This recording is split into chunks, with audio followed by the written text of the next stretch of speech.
I wish to thank my supporters all over this county to stay calm, but be firm in demanding their collective voice at the ballot be respected and heard. Signed, Jack Ranguma. Is currently being flawed from the preliminary results we are getting by Senator Peter Anyang Nyong'o. But some of the concerns, he says that he is rejecting these results because there were instances of ballot paper stuffing, that the system was manipulated to favor Peter Anyang Nyong'o, that Nyong'o was bribing voters during the voting process. And he says all these complaints he has made to the IEBC through a petition that they have failed to address. So Ranguma says he is rejecting these results and is demanding that the IEBC stops publishing these results any further than now, and is also demanding that they respond to his petition. This is something I would really like to hear from my panel on what they have to say about those sentiments by Jack Ranguma. Tuta, what do you think? I think Jack Ranguma tends to think that he's a presidential candidate, because at that level there is little that a governor or a candidate at the county level that he or she can do. The only remedy that is left of him, once the results has been announced, and I think the lawyer here will agree with me, is for him to challenge that, that outcome in a court of law. Now, based on the evidences that he's alleging to be in his custody. But telling IBC or telling the returning officer at that level not to announce the results, I think he is thinking too big than what he is supposed to be. Andrew? Akisa, I think that we're missing the point here, which is that essentially NASA, Ryla, has said there really was no election because of the hacking, the alleged hacking of the IEBC systems. What we're doing now is we're going down playing a normal script.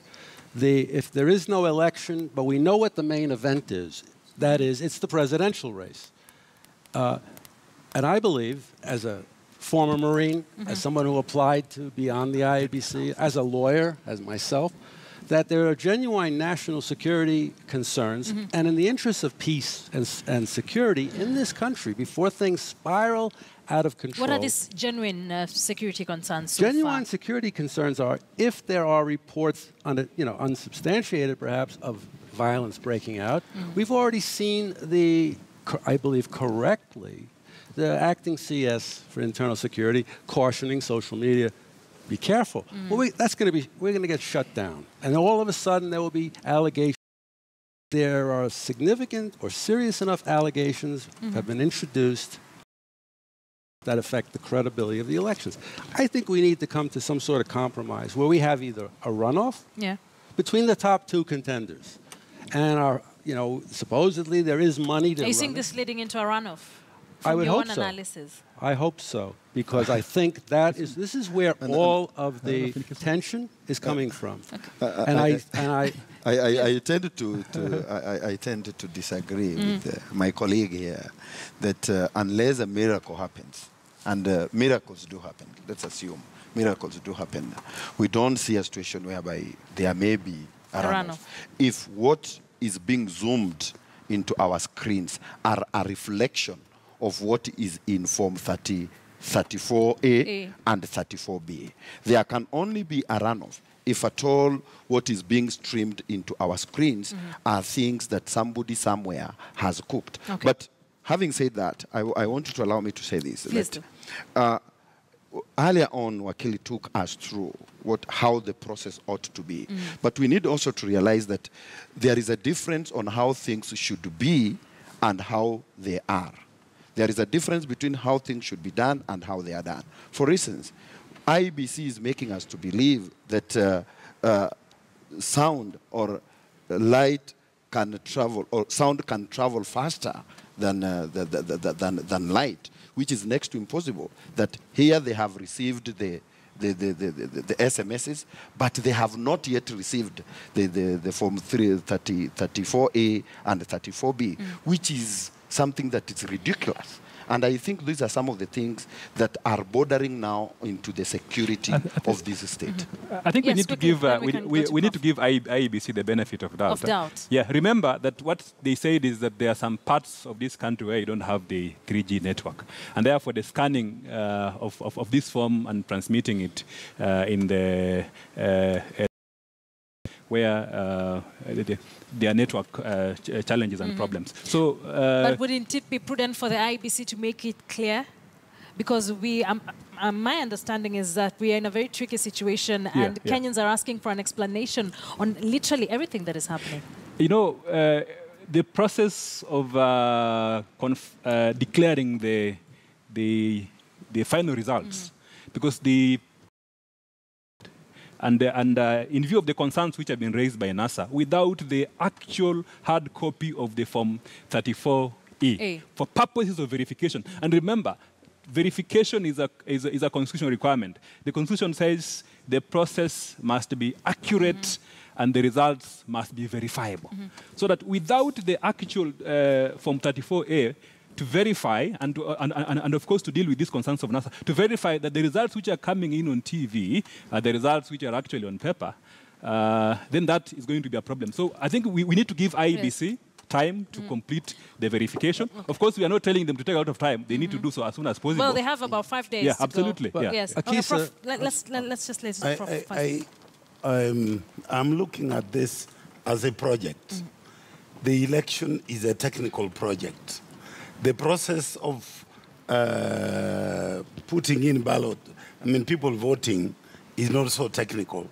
The real technical aspect starts when you begin trying to put together the results at the polling station, at all the centers, and then transmit.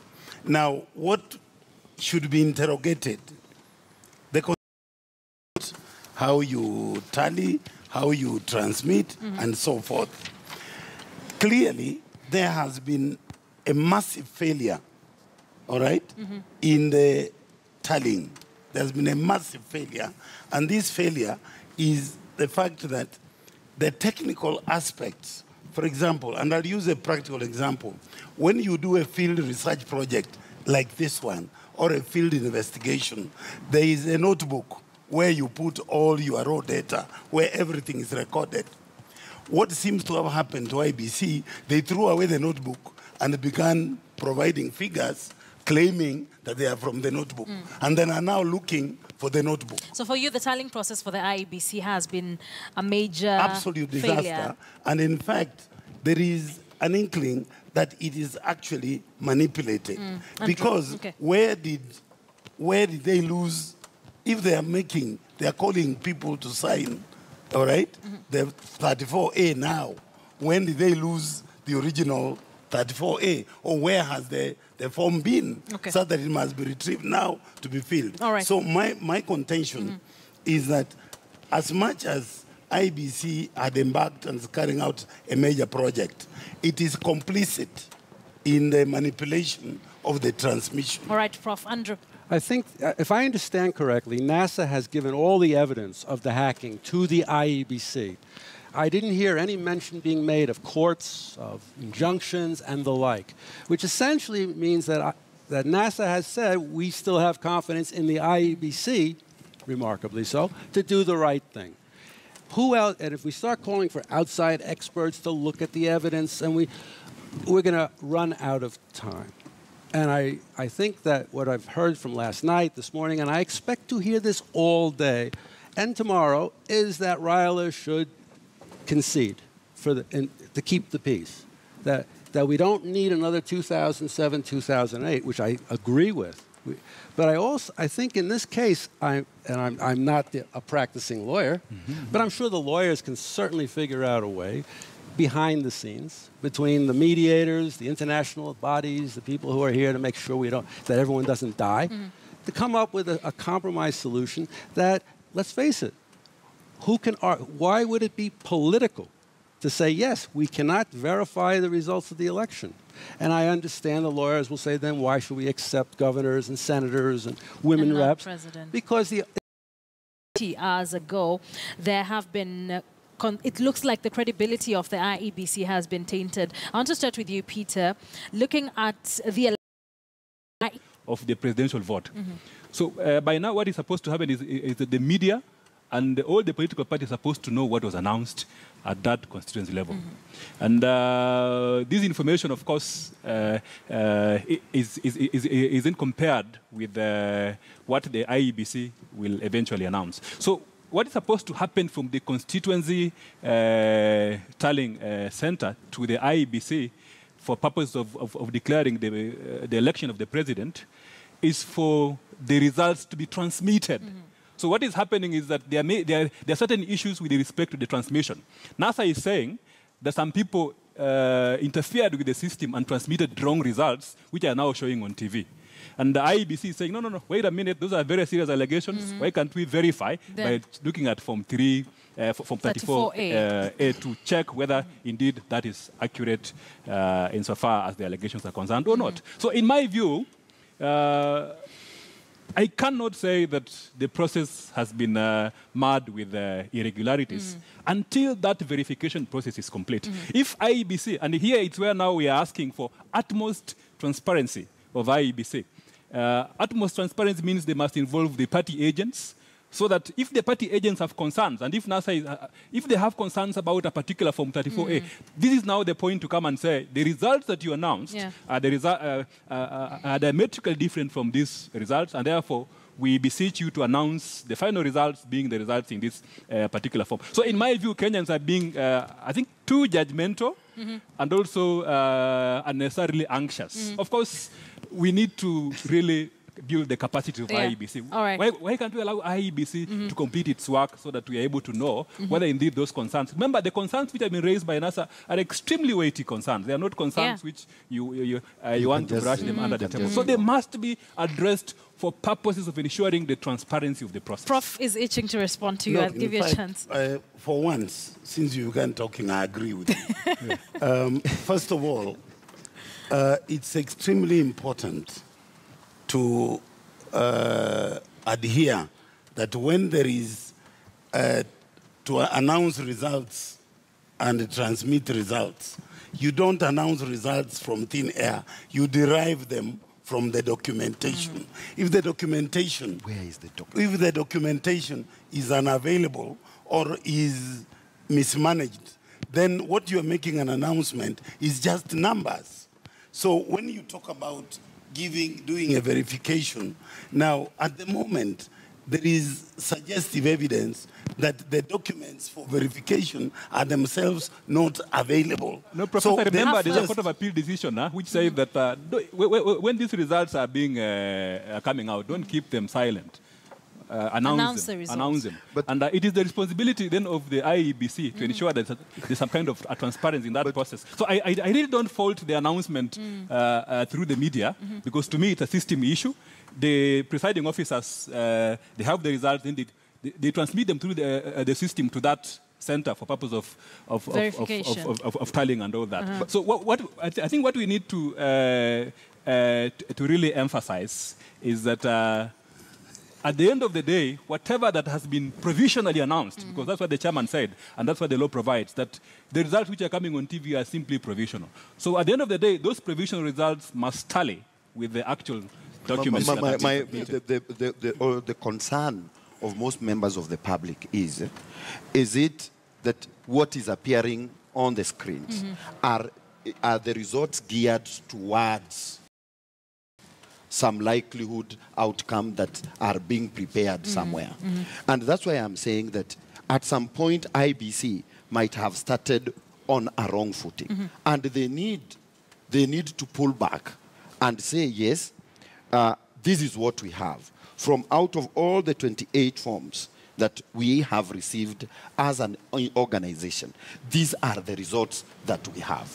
The moment they will do that, and not to do it to some 2 or 3 or 20 agents. Because now what will happen is, once they meet the agents will come out and give the public what is to that particular political party's advantage. They will not tell the public the truth. So the best thing that IBC could have done, the way they are showing the result into our screens, they could have also come out and to say, yes, this is the Longonot polling station, for example. We have the 34B form here with us, and this is what so and so a candidate got. So to understand, to understand your point, you would have preferred that any results we get, even us as the media, the IEBC has already verified and seen the form 34A and B. So that by now everybody will be certain that this candidate having this number of votes. But that will get an anxiety, because then it means that IEBC will have to, you vote like today, then you wait for 2-3 days for the actual verification to be done. And looking at our experiences in Kenya, it will even create more concerns that votes are being cooked. You know, I think. Gentlemen, let's listen to Andrew. Look, that horse, you know, that train left the station. You know, everyone is looking at these provisional results and calling winners. Provisional. Last night, everyone was congratulating, most everyone was congratulating the IEBC for running a very good operation, credible, free, and calling for Ryler to concede on the basis of provisional results. There were very few dissenting voices on TV last night, this morning. Nobody saying, hey, these are provisional, wait, just wait. And as I said when we opened up today, I would have preferred that the chairman had stood up much earlier, and said, these are provisional results. All you lawyers, you senior analysts, you pundits and talking heads on television, stop calling the winner before we verify all the results. He failed to do that. This more early today, we find credible evidence or allegations that the system was hacked. We accept that somebody hacked systems in America. Why not here? I think that the lawyers, the people of goodwill, need to get behind the IEBC to ensure that a solution is found. Okay. In terms of case studies, this is a classic case of project mismanagement, whereby data is generated, and then after that, you begin manipulating it to fit a particular framework. In my view, and I have done probably 30, 40 years of research, my experience is very simple.